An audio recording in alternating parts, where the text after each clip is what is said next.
Hey guys, welcome to the podcast. Really appreciate you for taking the time to listen. So, in this episode, I'm getting back together with my friend George A. Wood, who is the author of the book The Uncovery, which has been the subject of a good number of episodes of the podcast at this point. I'm so grateful to George and to his co author, Britt Eaton, for the work that they've done, the work that they do. Now, two separate labors of love on these books, The Uncovery, as well as the newly released The Uncovery devotional, both of which are available on Amazon, designed to help people in the journey of recovery to live a promised land life, the kind of life that Jesus died to secure for each and every one of us, the kind of life that Jesus died so that we could live and live fully and live abundantly. And there may be people listening to this podcast and you've gone through some kind of trauma in your life, or you've battled through an addiction, or you've battled through some kind of issue or challenge in your life. And maybe you're still very much in the throes of that battle, wherever you may find yourself. I just want to say that I fully believe that these two books are for everybody. They're for anybody, and they'll encourage you. I believe with all my heart that they're going to encourage you and they're going to help you on that road that you're walking. One of the things that George talks about, that we talk a little bit about in this episode even, is the fact that recovery is for everybody. I think traditionally we kind of look at recovery as something that is, something that people that are addicted to a drug or alcohol or something like that, that it's for them. But really, we've all got stuff. We've all got issues in our lives. We've all got wrong ways of thinking. We've all got bad habits, maybe sin struggles, different things that are addictive in nature. Whether you're addicted to video games or you're addicted to a substance, the point is that there's something going on there that God wants to deal with. He wants you to walk through that so that you can ultimately experience the fullness of the freedom that he has for you. So I appreciate George A. Wood, the work that he does, not just in the writing of the books, but in all the work that he does, the talks that he gives, the way that he lives his life, the way that he counsels people and pastors people and walks with people through the recovery journey, something he's been doing for years. And he's helped so many people to experience a promised land life. And so I appreciate George so very much. This conversation, we talk about a few different things, talk about some church planting type stuff and micro church stuff, and it's great. We also get into probably the majority of the conversation is related to drugs, to addiction, to this conversation. We're having a conversation in this episode about the legalization and decriminalization of drugs, whether or not drugs should be available for medicinal purposes, whether or not, people should be punished for possessing drugs, and really just the overall crisis, the drug crisis. And I appreciate George and just the information that he shares, the way that he's very just brave in this conversation, which is a tricky conversation, I think, for Christians to have sometimes, particularly pastors and those in ministry. It can be a little bit of a maybe scary conversation to have. And so I hope that you guys get some value out of this. I'm going to be honest with you. There's aspects of this where I'm still formulating my own personal thoughts and my own kind of viewpoint on this. It's one of the reasons why I wanted to talk to George about this particular topic today. And so I hope you guys enjoy it. If you have your own thoughts on the matter, I'd love to hear from you. So reach out on social media or something like that. Don't forget to subscribe, leave a comment or a review on whichever platform you're checking this out. I appreciate you guys in advance. And now please join me in welcoming back to the podcast again, my friend George A. Wood. Man, like very, very early stages, like Awesome. house church plant type I'm planning stuff. a house church next month, actually. I saw your post about that, man. So Yeah. did you decided to go ahead and do it for sure? Yeah, I'm definitely doing it. I've done it multiple times over the years, Yeah. and part of sober truth, it's just been missing, and I just haven't been in the right place. But I'm gonna go ahead and plan a house church next January. Yeah, and the pieces are already coming together. A friend of mine as a pastor of a church I preached at last year, and so some people seen me and have started following me. And when they heard that, one of them is actually, the worship leader, and he's been looking for a trauma-informed, faith-based community. So he's going to plan it with me, and so yeah, my wife and I actually have had a couple house churches over the years, and they just Mm. grew they just got too big.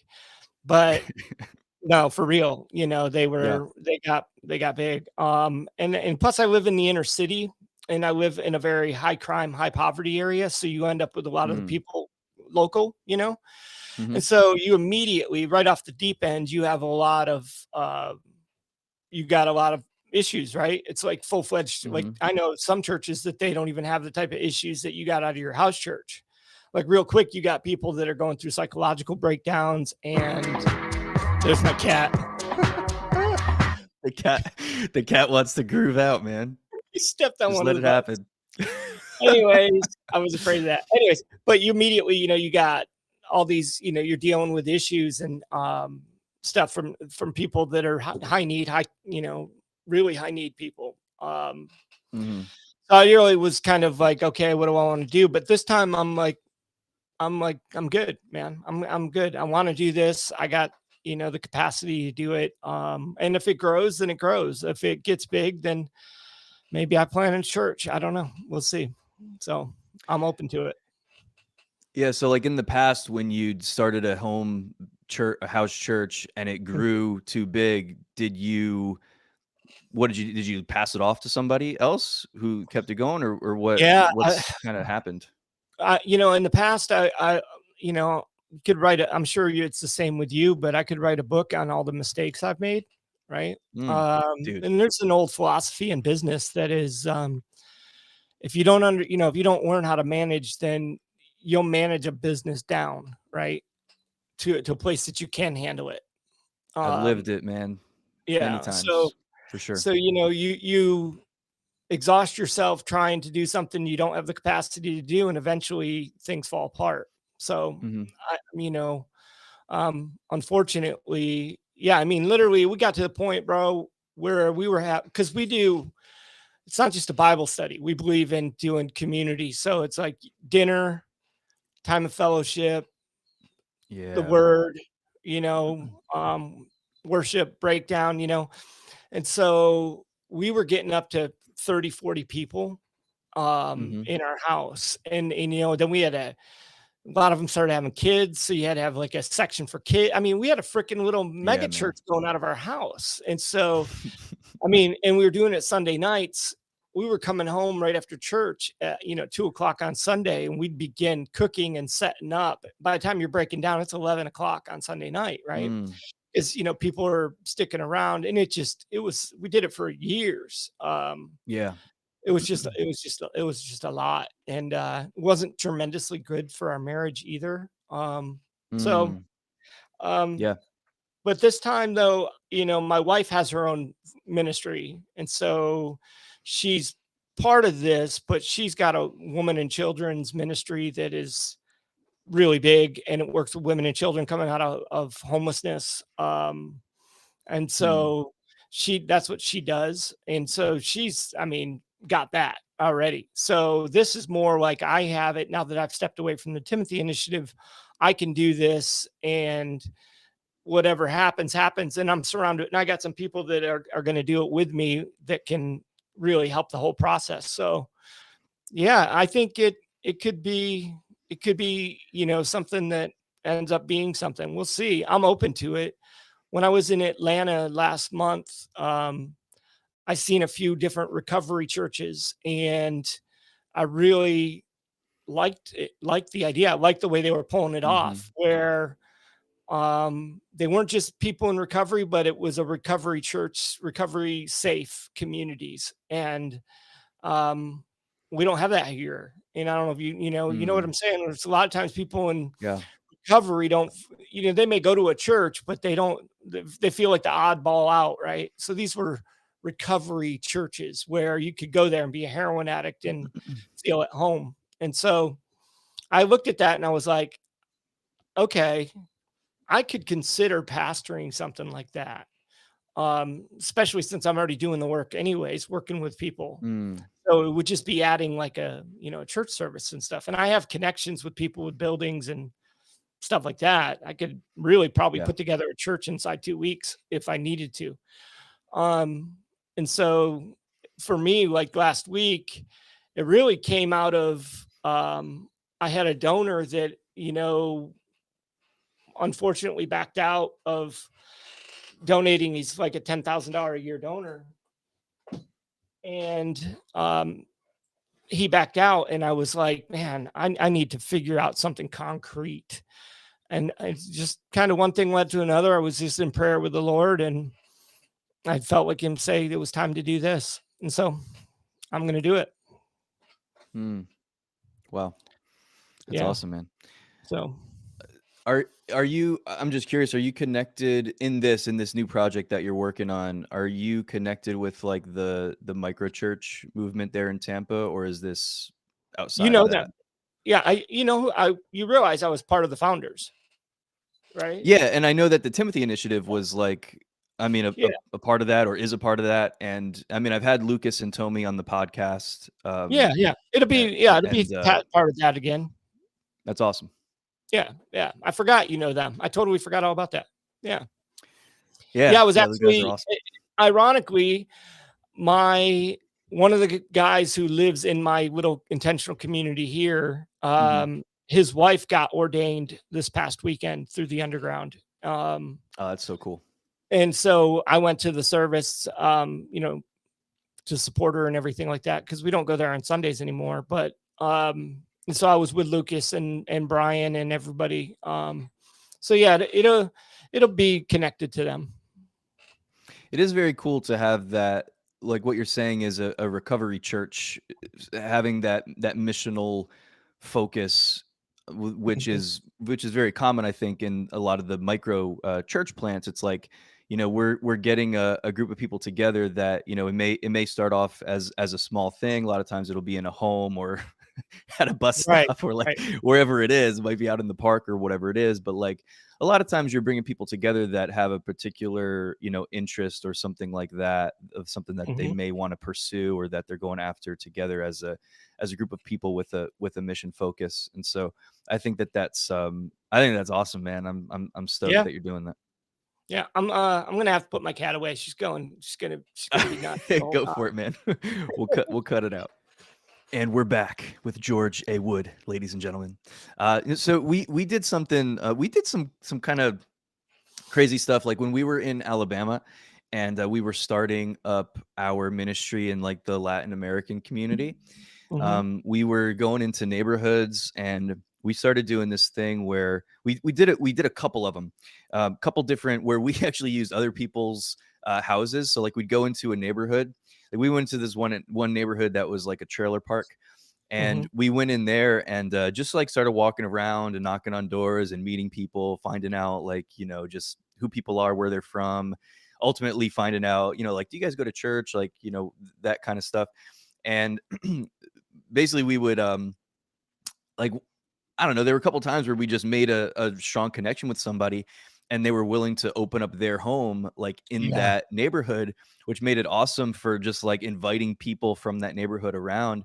And we had one of them that got up to, I mean, we were having like 30 people there, like on their deck. They had a deck, and so we were outside, and it's like, you get there, I'd get out there with a guitar, we'd sing a couple songs, be, people around or kind of hearing stuff. We would, sometimes there'd be food, sometimes there'd be something like that, just to, people interested come and they're attracted. But we did it couple different times where we were in somebody else's neighborhood and we set something up in their house. And then we did one at our house that was really centered around, like, I built a couple of, and I don't build stuff, but I heard the Lord very clear me tell me to build, and like, he didn't tell me to buy them. He told me to build soccer goals, two soccer goals.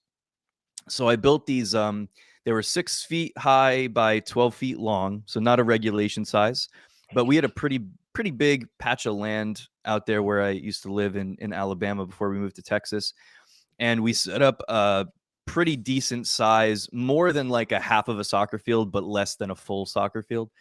And we set up a soccer field, and on Sunday afternoons, we would get all these mostly guys, but some, their wives would come and stuff like that too.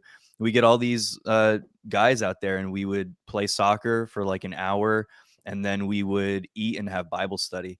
And Yeah. when you kind of build something around a common interest, Hmm. I guess is what Yeah. I'm getting at. It can work really well.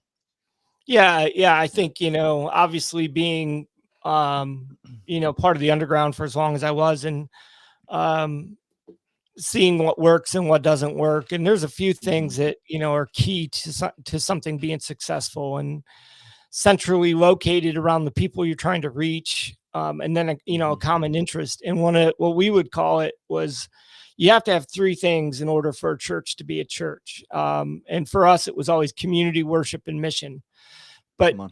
so it's like, you have to have those three things. And so, obviously that there's lots of different variations of that, but for us, we boiled it down to those three things. And so, what is the community aspect? And for that, it would be the soccer. It's like, we come together, we're playing soccer, we're connecting with each other, we're doing life with each other. So you have to have that environment that makes community possible. The worship is, we're Mm. worshiping God, and the mission being, why are we even doing this? Why is Yeah. this particular group of people doing this?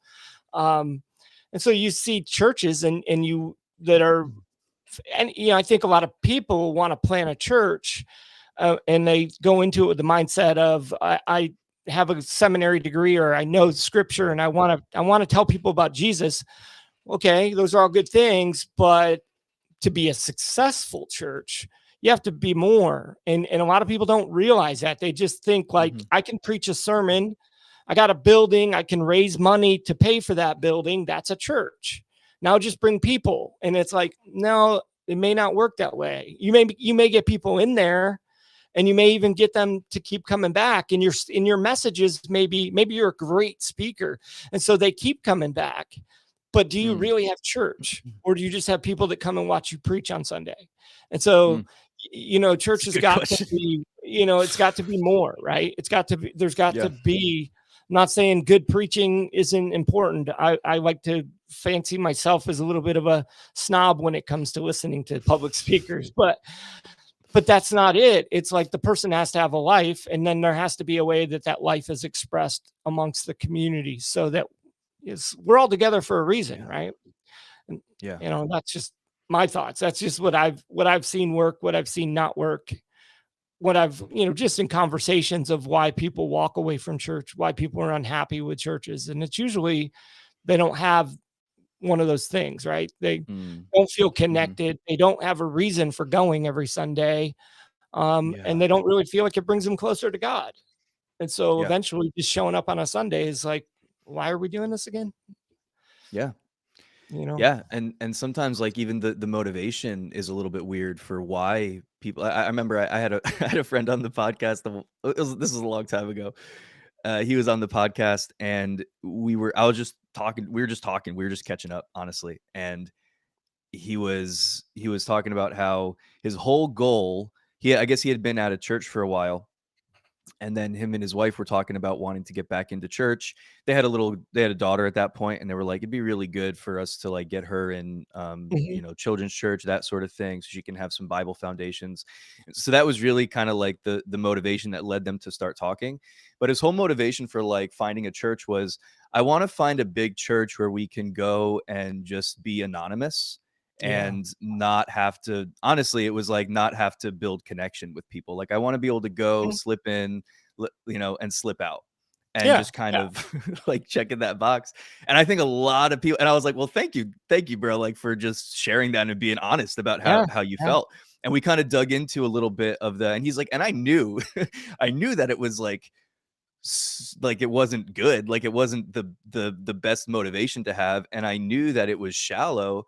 He's like, but just being honest, like, that's where I was. And it was Yeah. funny because, I mean, God totally turned it around. He ended up in a small church, and he ended up leading worship in that church, and it ended up getting more connected than he ever bargained for.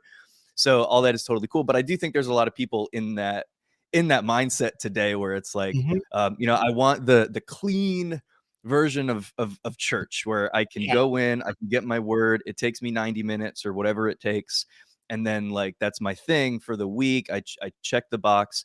And I'm not like disparaging anybody that may be, in that mindset or whatever, and certainly not disparaging any particular church or Yeah, I know what ministry you or mean. size Yeah. of church or anything like that. There's amazing churches of all sizes, but it's just I think a lot of people are in that place today, Mhm. and it's not really, as you're saying, it's not really fulfilling that assignment that we have of like actually being the church. Like Yeah. we're doing church, like we're doing church stuff or church activities, but we're not necessarily, I think, being the church or Right. teaching people how to be the church and what that's really all about in a lot of these Absolutely. situations. Yeah. Yeah, and I think, there's people that go through seasons for different reasons, and I get that, but, being the church is, that's totally different, right? We were looking in Mhm. Philippians this morning in this group I lead of men, and, things like Paul's talking about how he's, "When I'm away from you, I pray for you, and I'm, thankful for you," and I'm like, Mm. that's this bond, right? That we're supposed to have. So you either, a relationship with God, it's either just about yourself or it's really about the kingdom. And so sometimes we Mm. vacillate between the two. So it's like, oh God, I need this, or oh God, I want to be better at this, or God, whatever. But the relationship we're supposed to have is this communitas, this koinonia of Mhm. community where, like, when I'm away from you, I'm thanking God for you and I'm praying for you. That deeper connection of growth where, let's face it, that's not necessarily what we see in a lot of Christianity. Mm. Yeah, for sure, man. For Yeah. sure. Well, bro, last time you were on the podcast, you were with your co-author, Britt Eaton, and we had an awesome conversation around your new book, which is the Uncovery devotional, which came out, I think, at the end of October. Right. Mhm. So you guys were on at the beginning of October. So the last time I talked to you, it was like a few weeks before the book was released. So just update, man. Like what's been going on since then? Since Yeah, the book yeah. came out? The first, 6 weeks, have been, a whirlwind in a lot of ways. I think, it just by the way things played out when the book came out, I had just managed to land a bunch of speaking gigs, which, I wish was my life, but it's not typically my life. I want to get Mm, there. I'm hoping to be traveling and speaking. That's really, my one of my major, goals really is to be going around and yeah. talking. But I actually spoke 15 times inside 2 weeks, or Mm, 21 wow. days, 21 days, 15 speaking engagements, all centered around the book and a recovery. And, was able to travel to Minnesota, Nashville, Atlanta, and then all around Tampa and Brandon. So it was a beautiful thing. And I felt like, it was a great way to kick off the book. And, but since then, now we're getting into the holidays. Obviously, things are kind of winding down with the year, but the response Mhm. from the people that have picked up the book has been, phenomenal. And I'm really excited that it's finally out there into the world. And, the way that I think the response I'm getting from people is that they're really, digging into transforming their lives, which is all I want to see, man. I just want to see people walk out the wholeness that they're, capable of Mm, walking out. And so it's been good. Looking forward to, 2024 and seeing what the Lord does, mm. man. That's awesome, bro. Yeah, and it's just for anybody that doesn't know, so the Uncovery devotional, it's a 365-day devotional journey. So you've got and it's awesome that we're coming up. I mean, of course, you can start this at any time, but it's awesome that we're coming up to a new year where people can grab it, during the holidays, and they can start off right on January 1st or whatever. And I knew about the book from our conversation, but when I started to go through it, I was really like pleasantly surprised with the approach that you guys took to writing it. So, I mean, it is really like bite-sized just doses of truth and insight to, help people shift their thinking on all kinds of stuff, from identity, from practical steps to, walking out the recovery journeys that we're all on, and just everything. And it's what I love about it is how practical it is, and it's not preachy. Like it, it's not preachy. Like basically you say, here's the truth that we Mm. want to, show to you. We're going to, share a verse and whatever. We're going to talk. There's going to be this is like the truth that we want you to focus on for today. Now, like, you meditate on it. Like, you Right, take it right. and you meditate on that thing.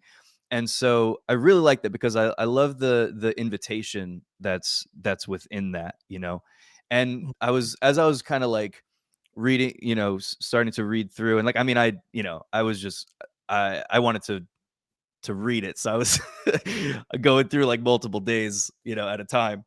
And so, but as I'm reading through it, I'm thinking, I'm like, I was kind of relating it to like this is like when you start working out, or when you start exercising, or when you start eating healthy, or when you start developing some kind of a positive habit in your life. It's like you may read day 1, like you get to January 1 and you read day 1 and you're like, "Oh, it's over?" Like, I thought it was gonna be longer than that, and like you read it in 2 minutes, and then, maybe you take a minute to, you do the prayer, you meditate on it a little bit or whatever, but you're like, "Oh, that's it? Okay."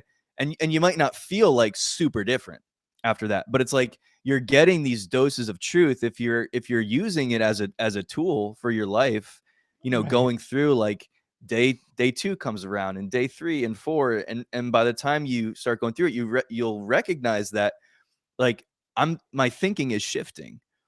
Mhm. And it's, you know what I'm saying? Like, it's when you fill your mind and your heart with truth, like, it doesn't take all that much. Like, you don't have to read your Bible for 6 hours a day. Like, you Right. can have these little insights of truth that over time are going to, drastically cause, improvements in the way that you think, which ultimately, the way that we think affects everything about our lives, about how we Yeah. live, about how we respond to trouble, about how we, do all this, how we treat other people, how we treat ourselves, like all the stuff that we do. And so anyway, I just yeah, man, I was really pleasantly Yeah. surprised when I started reading it, just the approach that you guys took. Awesome, man. Yeah, I think, everybody who's read it so far has been sort of like, "Oh, I didn't expect it to be like that." And so it's Mhm. like, that's a pretty common response. And so it's like, "Welcome to the inside of my mind." It's like, um, but yeah, listen, when it comes to both devotionals and then recovery materials, there's a lot of stuff out there already. And I didn't want to just do something that's already out there. So I wanted to be, do something that was different, and um, really try to cover all of the aspects of all the things I think it takes to change the way we think about recovery. And so it's all Mm. in there, man. Everything I could think of is in there, For now. literally, For for now, now. yeah, Um, yeah. yeah, yeah, for now. That's Yeah. awesome, bro.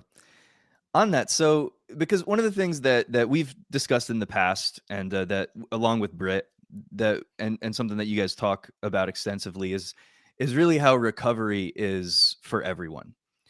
And I'd like for you to just share some thoughts on that, before we maybe branch off into something else. But I'd really love if you could just kind of share your thoughts on that, because I think when a lot of people think about just when they hear the word recovery, or they hear Mhm. somebody say I'm in recovery, usually that term, I think, and correct me if I'm wrong, but I think usually that term is used for people that are, walking through or battling with some kind of an addiction to a substance. I think Mhm. when a lot of people hear the word recovery, that's kind of what they think about. So I'm wondering if you could kind of broaden the scope of recovery, for us, and maybe explain just some of your thoughts on what that means, like why recovery is for everybody.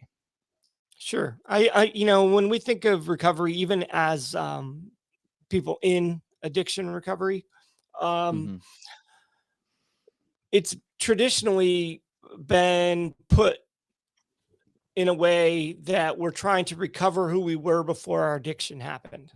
Mhm. And a huge part of my life message is that that addiction only happened because of what happened to you, not because you actually chose to just go become a drug addict or an alcoholic.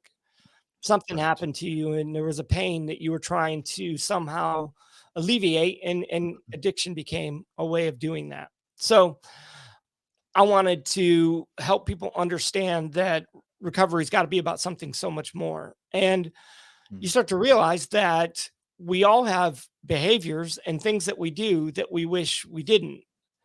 And it's really no different. Some are more harmful than others, but some just have a more harmful consequence that we notice. Others are just as harmful, but you won't know until your kids are in recovery one day because of the way you parented them, because you were Wow. never around, because you were a workaholic and or you were stressed all the time and your kids never felt loved.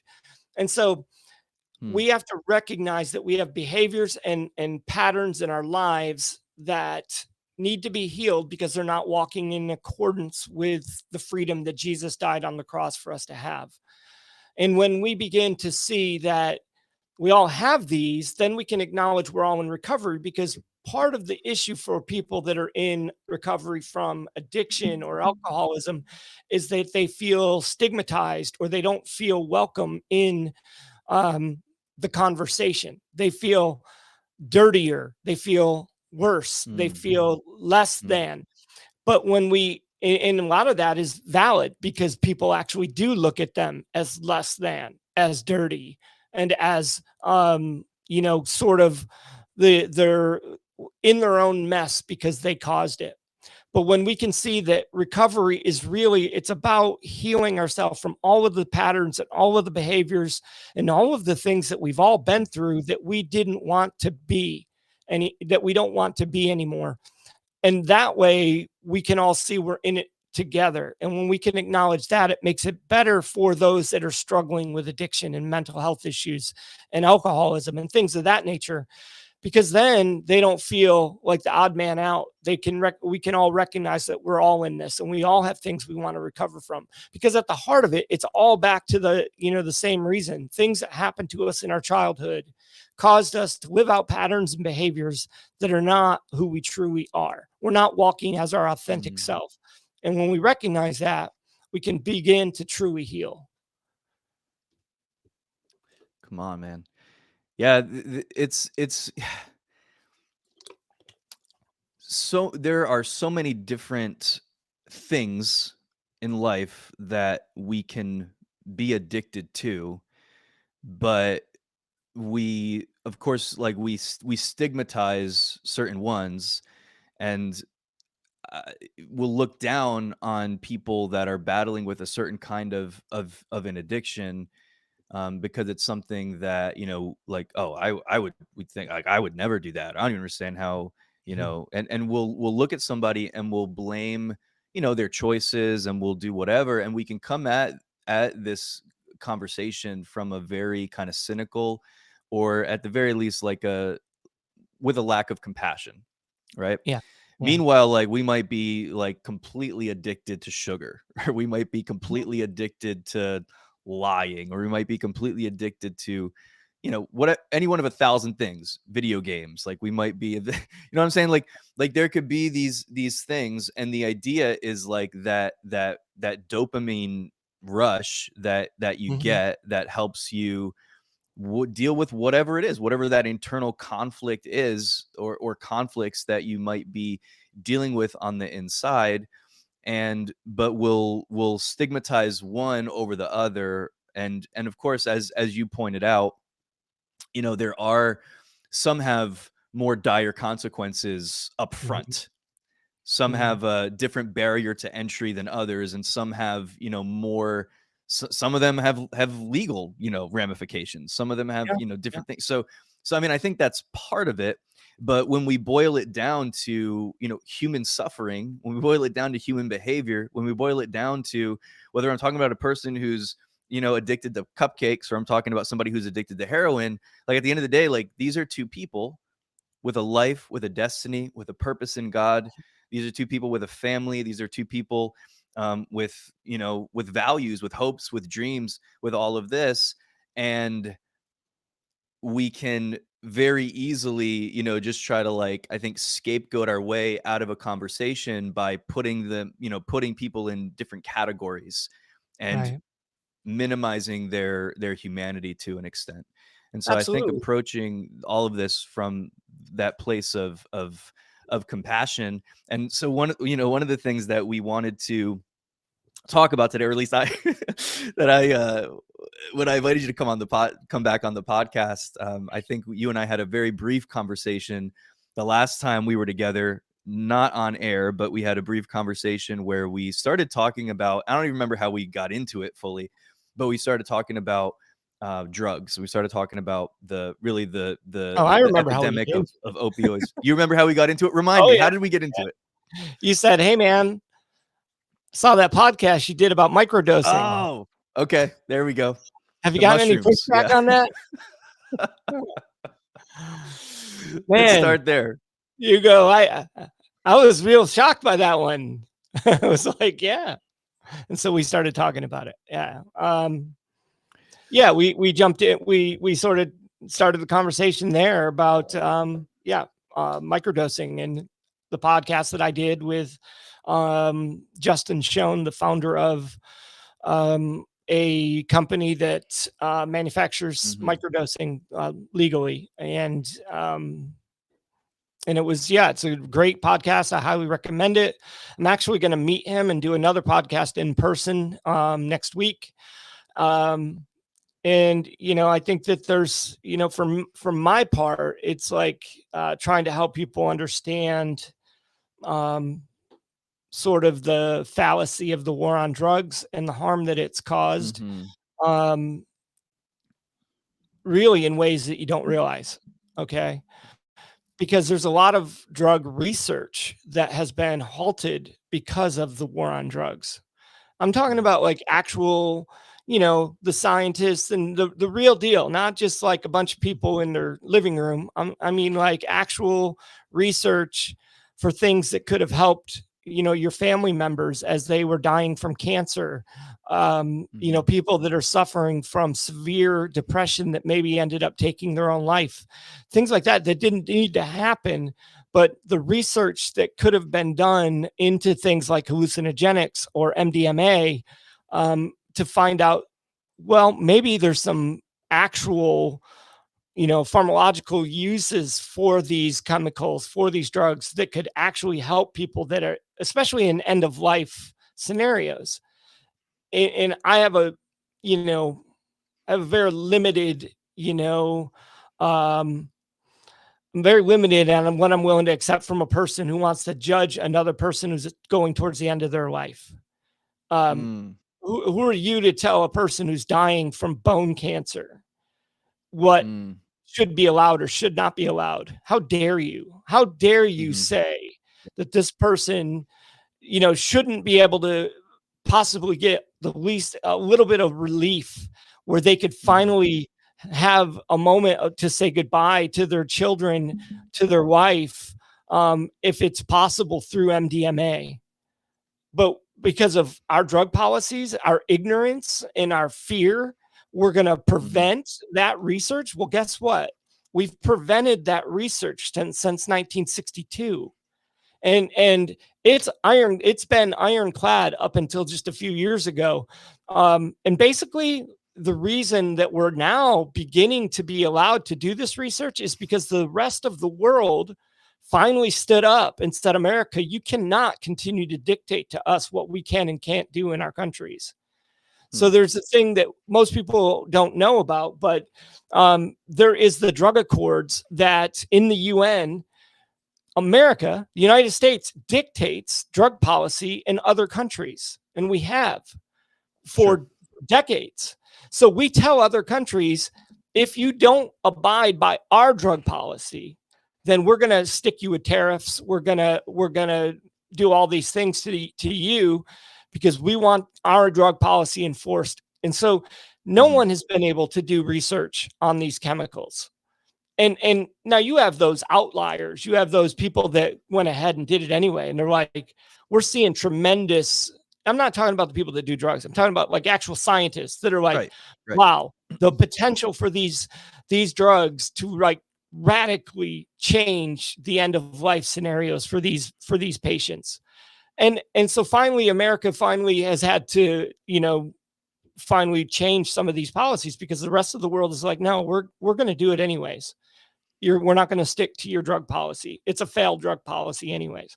And so we're finally beginning to see the benefits of things like the, psilocybin and MDMA, especially in end of life scenarios with people, which, God, if I'm ever in that scenario, please somebody help me, don't make me die in pain, miserable, just because I'm a Christian, right? Don't do that to me, Right. right? Right. So yeah, Well, it's I'm interesting. in this. Yes, go ahead. It's interesting that we're okay with some kinds of drugs, that, so whether we're talking about just from a recreational standpoint of alcohol, caffeine, Mhm, marijuana now pretty much in a lot of states, like where it's like certain drugs are okay, but then when you start talking about for medicinal purposes, I mean, we're okay with all kinds of stuff. We're okay with narcotics. We're okay with opioids. We're okay with all of these things as long as they're being, administered under the right conditions. mhm.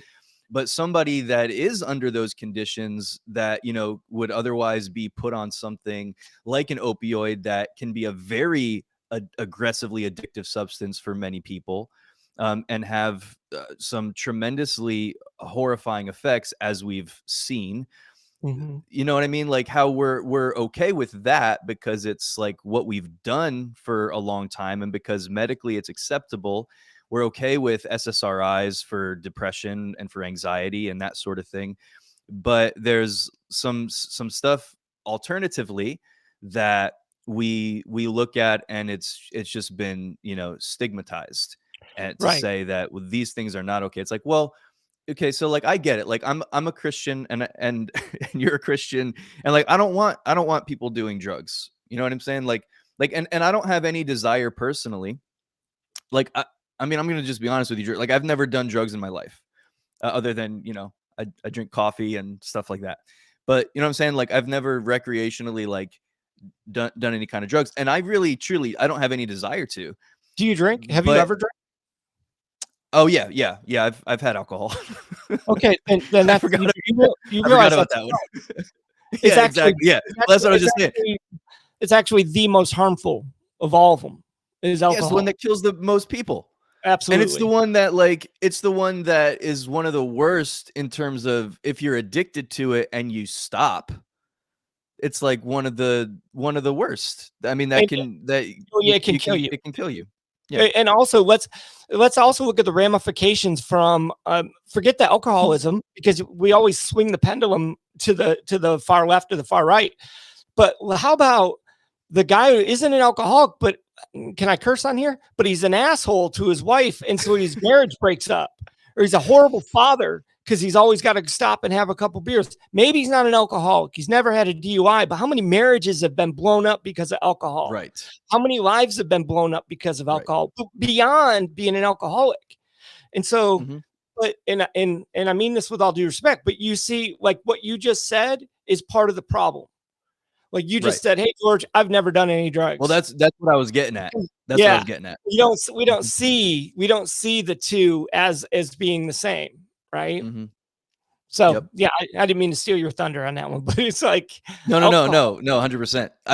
So that's where I was going, and then even as I was going there, I totally forgot that, like, I've had alcohol, you know what I'm saying? Yeah, And yeah, so, like, forgetting about the fact that, like, that is a drug, and a very, very harmful drug, with many, many societal and familial and personal and health, mhm, yeah, ramifications that we've seen, probably more than anything else.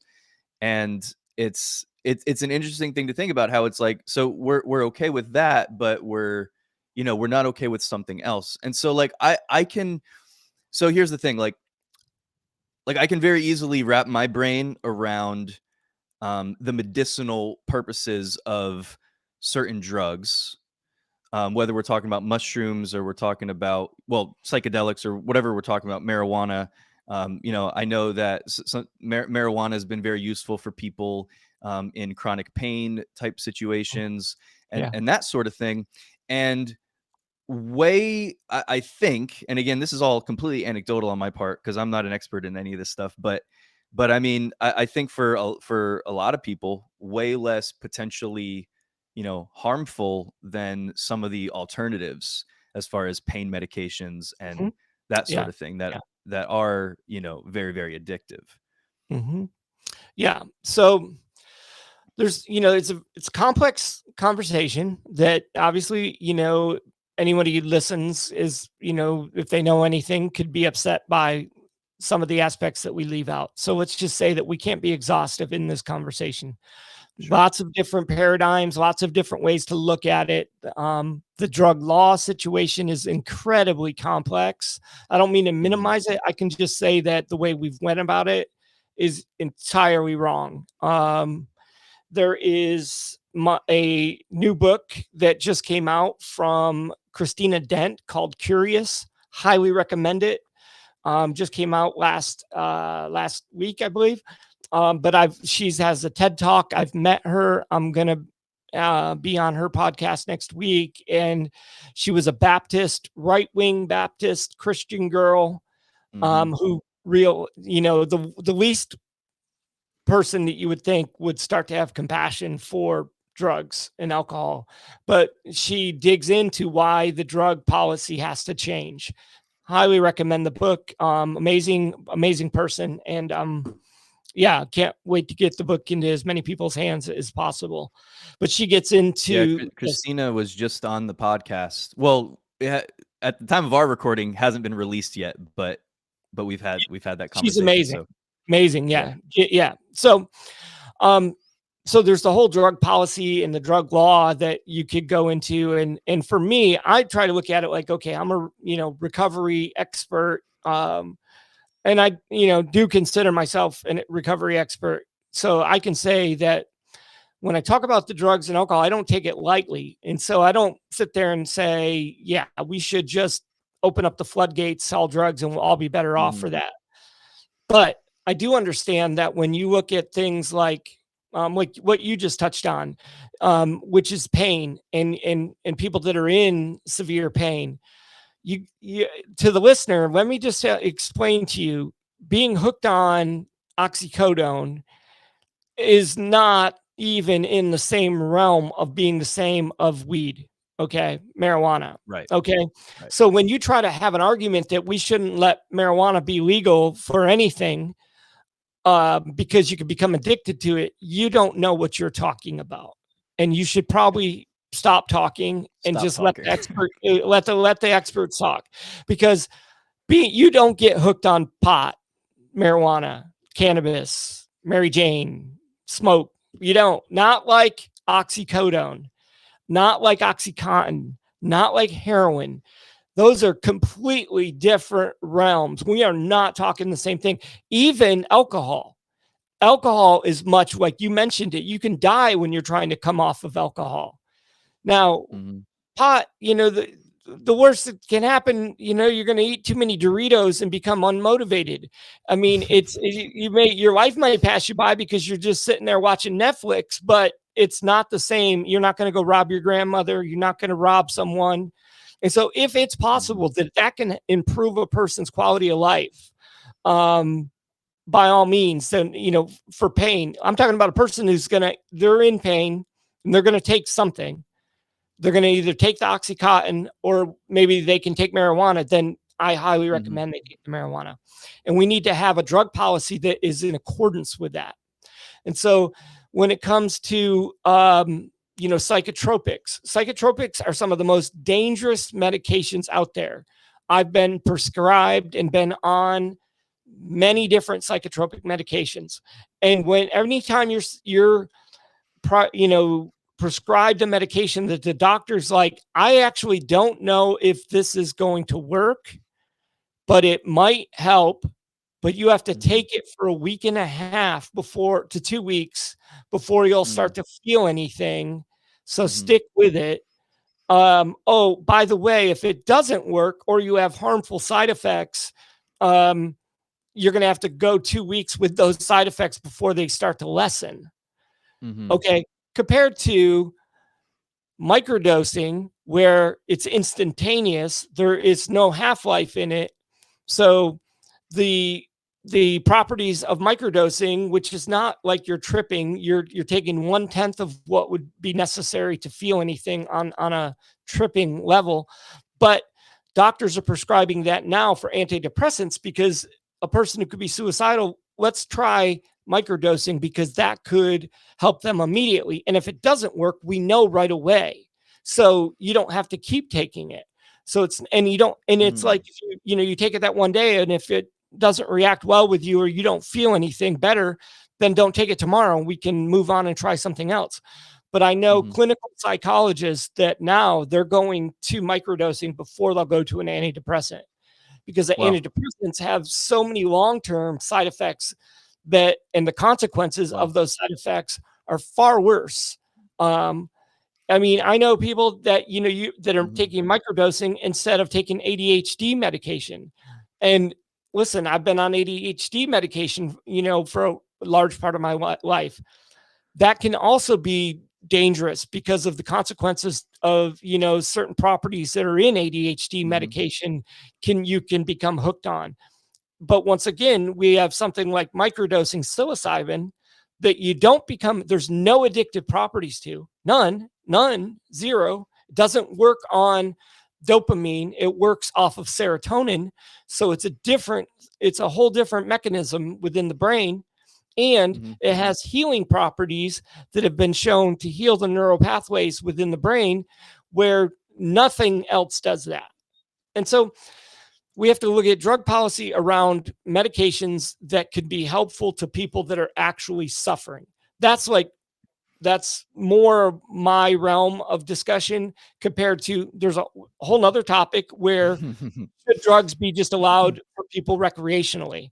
Right. And that's Right. not necessarily my expertise. So um Yeah. I do know I have feelings on that. But I don't think we should get into that right at this moment in time. So, Are you uh, pretty libertarian in yeah, your yeah. thinking on that?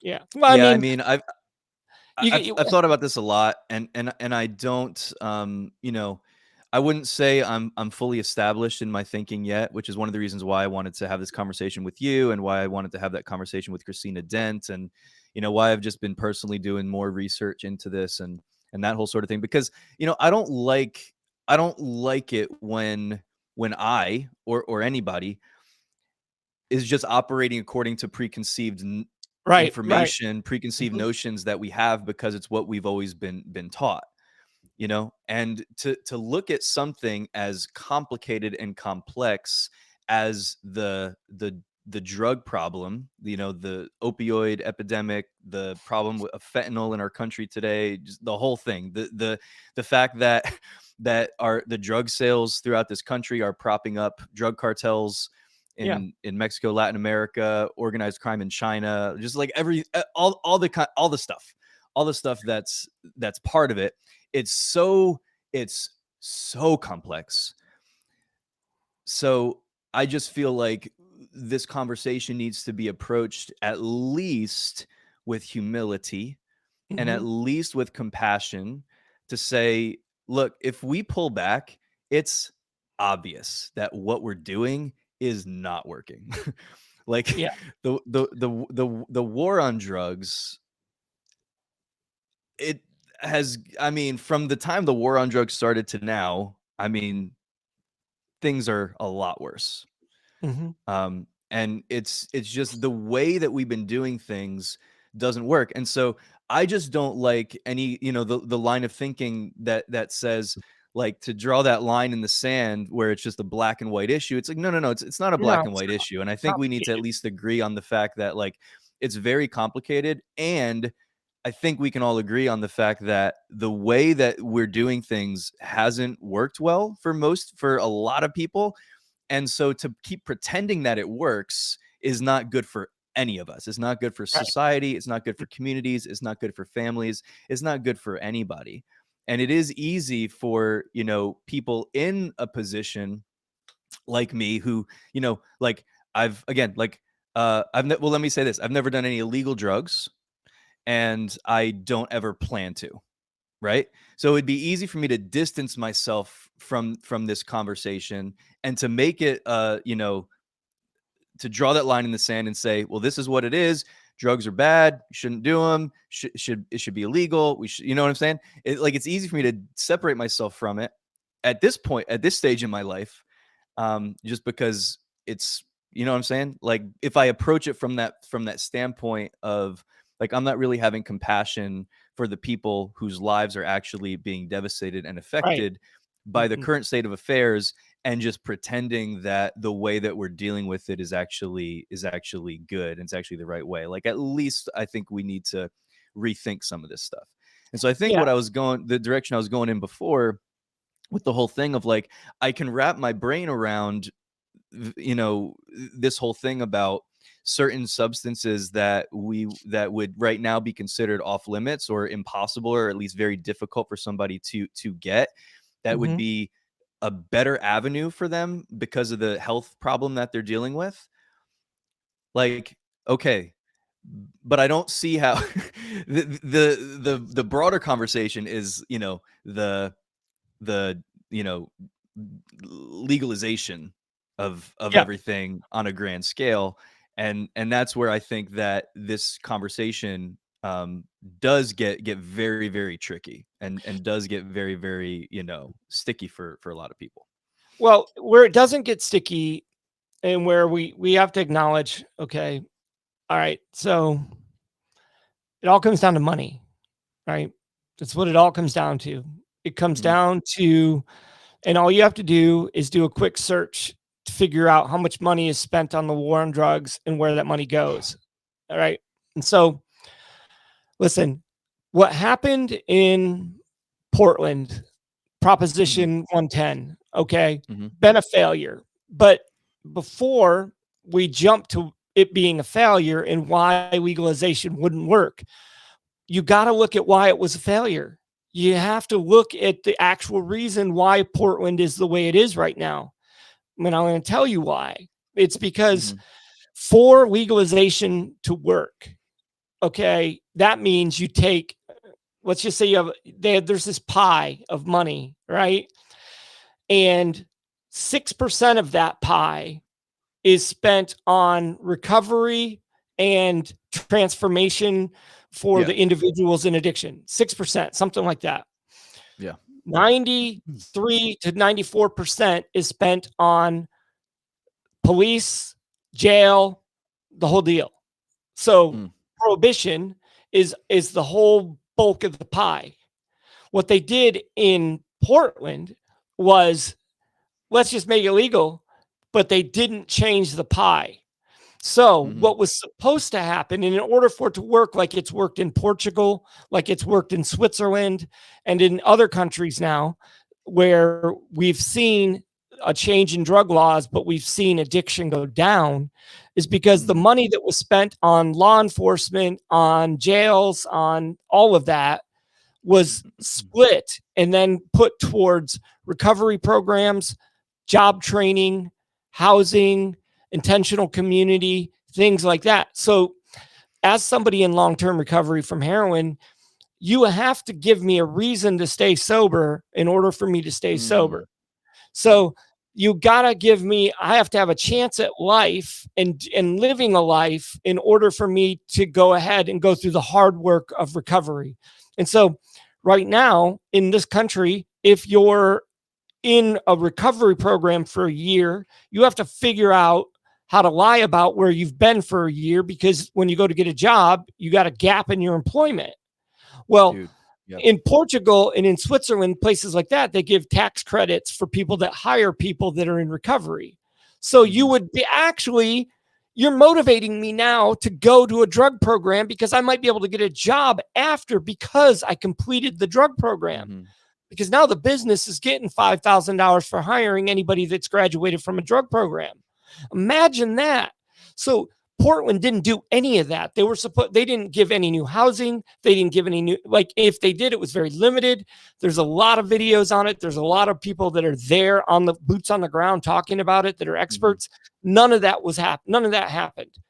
It was like they were intentionally set up to fail. I'm not going to get into conspiracies, but I'm really, really beginning to believe that it was like a whole ploy from the start. Like, we'll shut all these people up over here. Let Right. Portland do this. Let them fail miserably. Right. They didn't give them any of the things necessary to succeed. So now the rest of the pro, like, because there's so much money to be made in privatized prisons, in all of these things. I mean, though nobody wants to give that up. Nobody's willing. So it's like Right. you got the addict in the middle of all this who's just trying to stay Mhm. alive. You got the drug manufacturers, you got the drug cartels, you got everybody is at play, but so are the people that profit from the war on drugs. Just like right now, you can watch the news and people are like, yeah, the military institute, they want to elect an official that's going to keep the wars going on. I mean, that's all over the news, right? It's the same way in our own country. People that want the war on drugs to keep going are the ones that profit from it. And so they'll set up a Portland so it looks like it's a failure. And it is a failure. I'm not denying it's a failed experiment, but it failed because nobody gave them what they needed in order to succeed. And Yeah. listen, it's going to take a societal change in order for a difference to be made. But I can just tell Mhm. you that you make it possible for individuals to get a job because they went to a drug program instead of having to lie about where they've been for a year Come when on. they're in a drug program. Come You'll on. see people actually complete those drug programs. I mean, Yeah. there's just so many things that we can Yeah. do that would be necessary. So it's not just about making, everybody jumps to like, oh, you want crystal meth to be legal at the drugstore? That is such a whack argument. That's not at all what I'm saying. But I am saying that, like, if we somehow change the way the structure around things and how Mhm. it's done, we could begin to make a change. Even listen, when we Yeah. see what we're seeing right now in the country with everything with fentanyl. And so, yeah, it keeps getting worse. So everybody keeps saying we need stronger drug policies. But what nobody realizes is the No. reason No. fentanyl is strong, right? Like happening right now is because of the drug policy. Because of prohibition. Yeah. Yeah, Yeah. it's the iron law of prohibition. It's like the stronger you make a drug law, then the people need to increase the strength of the actual drug. So it's like these Yeah. two competing forces. So if you tell me I get caught with a pound of weed, I go to, jail for 100 years, well then I need to make the weed so strong that I only need a half a pound. That's how this all works. And so now we have Mhm. this fentanyl that is unfreaking off the charts, people dying left and right, and it's because the drug laws are so strong on if you get caught with fentanyl. Yeah. That's the crazy part of this.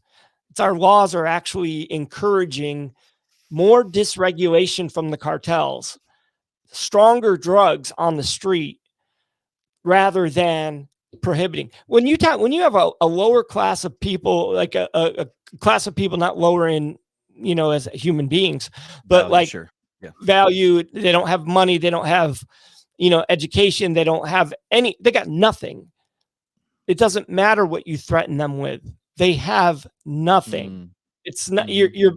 you got the straw man argument, right? Where yeah, I'm just going to make a tougher policy. But to a kid in the hood, and I live in the hood, they got nothing. They got no education. I mean, Right. we were just joking the other day, a few of us, that like there's kids that like their dream job would be to work at Foot Locker because they don't plan to live past Mm. 25 and they get free Wow. shoes. And that's not being like funny or Wow. sarcastic. That's like Yeah. real because you don't have anybody that can actually even imagine a life that's worth living. And so, yeah, Yeah. make your drug laws as strong as you want. Put more police Mhm. on the streets. It's not going to change what's happening because you have people that don't have any reason to change. They don't have any reason to do anything different. You're threatening them with a life they don't want to live anyways. And that's the sad part. Yeah. Yeah. Um,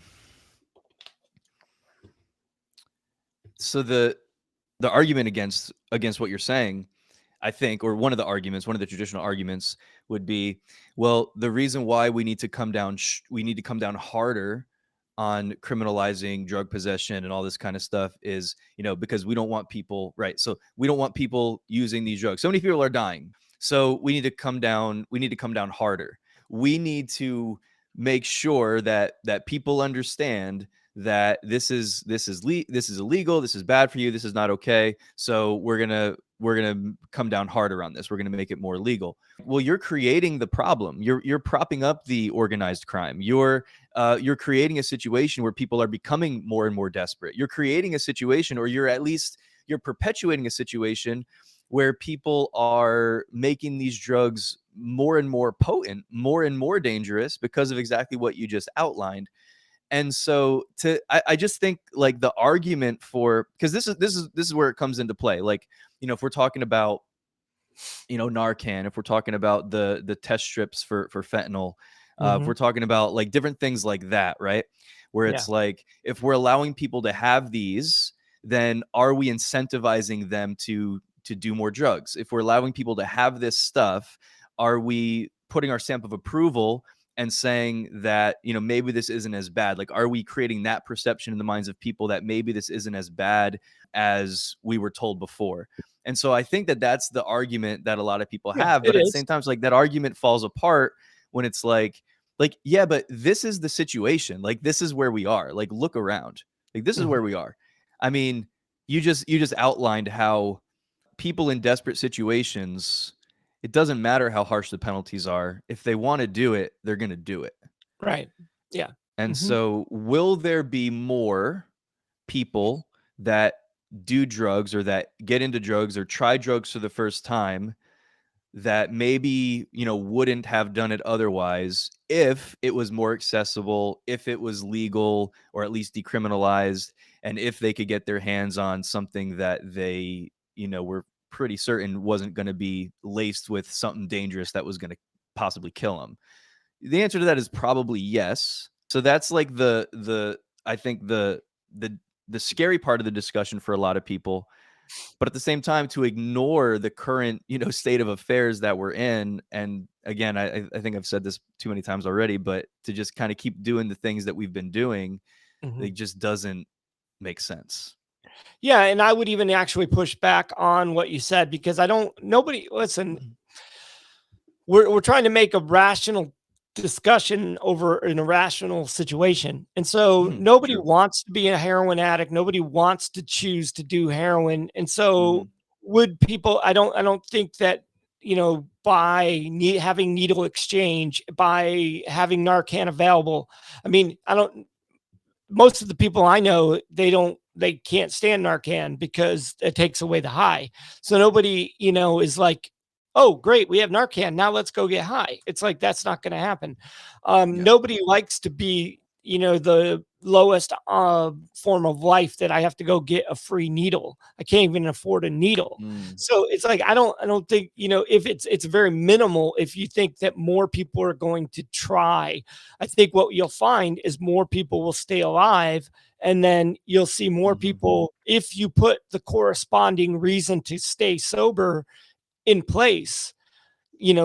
Without that, you can't, right? You have to have, okay, listen, we're instituting, you know, job training. We're instituting more jobs for people that have Right. been through drug recovery programs. We're instituting housing for those of you that are sober. You have to give the incentive with it.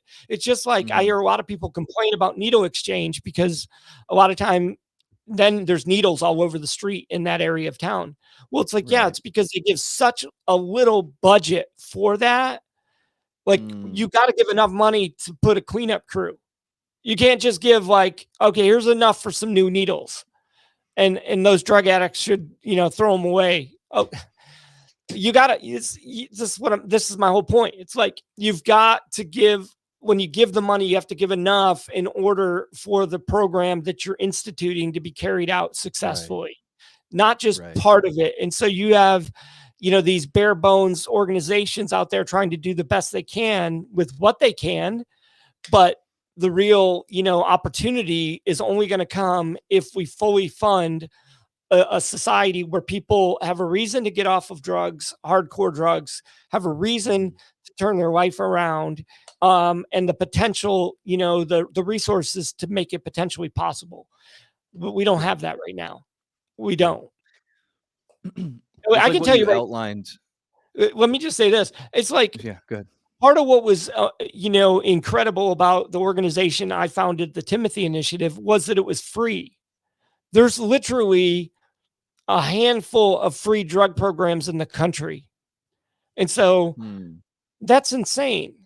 Okay. There's a Yeah. lot of money to be made off of insurance. So you see these $40,000, $50,000 a month drug rehabs that I have zero tolerance for. I think it's unnecessary and it's ridiculous and they're making the situation worse. However, they're out there. And so, yeah, you can go to them if you got good insurance, but most addicts, the ones that are like in the hardcore situations, like we're talking about, people that are Mhm. going to a needle exchange, people that are going to get Narcan, they don't have any of that.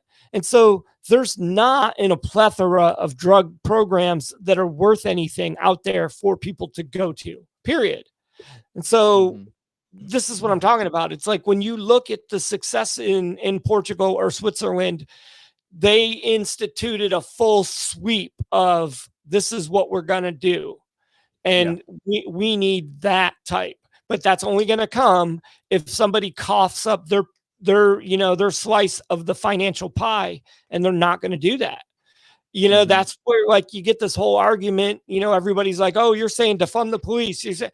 That was all started, so now nobody wants to take anything away from the police departments, but it's like this is all part of the pie, man. And I'm Yeah. not saying I'm for defunding the police, not saying that at all, don't hear that, but I'm saying the moment you're like, we need to take some of this money to help people in the drug, that's Right. happening in the fentanyl crisis that's happening, people want to cry. That's what you're saying. Well, Mhm. where is the money going? Right. Mhm. Um, in if we do, more police, more jails, all that. When you look at don't even get me started. When you look at the cost of how much each we pay to have each incarcerated person in jail, it's insane, brother. Yeah. I mean, Yeah. Yeah. listen, if you knew what your tax dollars were going to for that, you'd be like, well, how about we rehabilitate these people and don't, so we don't Yeah. have to pay $250,000 per inmate or some Mhm. crazy amount like that per year. It's Yeah. insane. And it's, all these privatized prisons and Mhm. it's thick. It goes deep, but we Yeah. have to make And it. the cash cow of that, like the of how many of the largest corporations in our country are profiting off of more and more people being put into prison, Yep. because then they Mhm. get this extremely cheap labor, and they Yep. get, whether it's tax incentives or kickbacks or whatever it is, and people in very prominent positions in Mhm. government, in corporations, whatever, that really profit off of the system being set up the way that it is. And Absolutely. so you definitely have people lobbying for, the strong policies against the criminal, or for the criminalization of drug, people that are possessing drugs Right. and that sort of thing. And so like you have all of that, you have the greed factor based, at the foundation of it, which, Mhm. as you said, it's all money. It's all Yeah. it All all money. comes down to money, and it's driving the whole thing. It's driving it on all the sides, all of the sides. Yeah. Mhm. And like what you outlined with the situation in Portland, it's like to just say, okay, we're not going to arrest you guys for doing your drugs anymore. Like, Mhm. that's not gonna that's not gonna fix anything. It's like, how is that gonna fix anything? It's not gonna fix anything because, first of all, the drugs are still not being regulated, so it's not No. gonna help fewer people overdose. Mm-mm. It's not gonna clean any of that up. It's going to it's just, if anything, it's not going to get better. It's just that people are not going to be arrested for it. And then, yeah, if you're not reallocating funds to actually deal with like the underlying problems so that people can get well, people can get healed, people can, get into recovery programs and housing. I mean, I think one of the biggest problems that you've talked about a couple times already is the fact of like how impossible it is made for people that have, been a drug offender in the past to be able to get a job, Yeah. Yeah. to be able to like live a normal semblance of life, to have an income, to have an income that comes from a positive source. And we just make it so hard. The barrier for entry is so high for people that actually, want to create improvement in their lives. And I mean, it's a massive problem. Like the more you look at this Mhm. and how just every aspect of just like the barriers that are placed on people that are truly struggling. Yeah. It's crazy. Yeah. Yeah, and that's where, it comes down to, you just gotta pick your battle, and you gotta, there's gotta be advocates on, on all the different parts of this that, that's why I like, having somebody like Christina in my life, and I have other people that are, in this as well. It's like I can trust that she's fighting this battle over here. I can fight this battle over there, because it's going to take everybody working together to try to make a sweeping change in this country when it comes to what we see. And Hmm. not to mention, big part of my trying to bring awareness to the world is, why did people start using in the first place? And that's that trauma that happens to people. Well, guess what? Mm. All these people that are stuck in addiction are having kids. And so those kids are now being traumatized. And so we're creating future generations of people that are going to be right where we are right now. And so it's one thing to look at all of what's happening currently, but how do we, sort of wean off all of this new people that are going to enter the addiction realm in the future? And so it takes, education on all avenues in order to make a difference in this. Yeah, well said. Well said. Yeah, I think, what people like you guys are doing in the educational side of things and just wanting people to have the correct information. Because yeah, I mean, you can't make informed decisions. And when I say decisions, I just mean decisions Yeah. about the way that you think about something, informed, judgment calls if you have incorrect information, you know. Mhm. And so, I actually, I actually got to go do a drug test on a kid right now. So, oh yeah.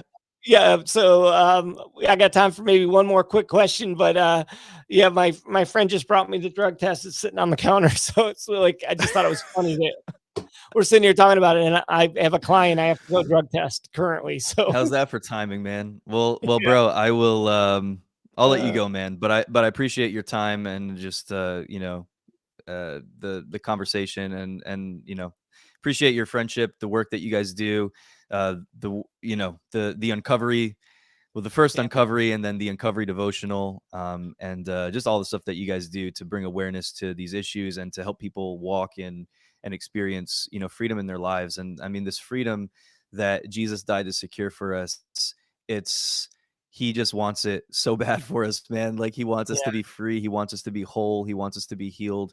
And I will say one of the things that I remember that stuck with me from listening to your conversation with the gentleman on when you did the episode on the mushrooms, Mhm. the psilocybin. Um, One of the things that stuck out to me was how he was saying in that episode, we're not trying to get people to trip out on mushrooms. We're talking about something that you can use as a tool. And I believe he said something to the effect of, we're we don't want this to be somebody's solution or somebody's answer, but just a tool, you know. Yeah. And Mhm. so I think I do think that things can get out of hand very, very quickly when we start looking at any one thing. We look at any one thing, particularly something that's a substance or something like that, but we look at any one thing as like, like, this is my solution, this is my answer. Right. We might get into a dangerous place on that.